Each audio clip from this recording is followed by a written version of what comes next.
Part 2. Mark stared at the note, "I see you," burning into his mind. His hands trembled. He spent the night awake, a knife clutched in his hand, watching the street. The car didn't return, and police offered no real help. The next morning, fear kept him alert. He doubled down on security. Days turned into a week of agonizing paranoia. Every shadow was a threat. He checked his cameras obsessively, but the dark sedan hadn't appeared.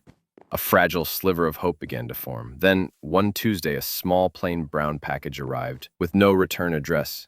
Mark's heart raced as he cut the tape. Inside was a small, framed photograph. Mark pulled it out, his eyes widening in horror. It was a picture of him taken inside his living room. Through his own window, he was clearly visible, sitting on his couch unaware. In the corner of the photo, barely discernible, was a faint, distorted reflection. Not of his backyard, but of a dark, featureless shape pressing against the glass, with two bright pinpricks of light that could only be eyes. Mark dropped the photo. The person wasn't just watching from the street. They had been, and still were, right outside his window, peering in.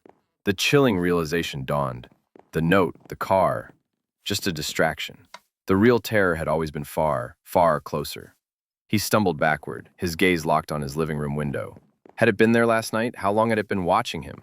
The very next day, Mark resigned from his job and left the city. He moved to a quiet town, started a new life, convinced he had finally escaped. Months passed.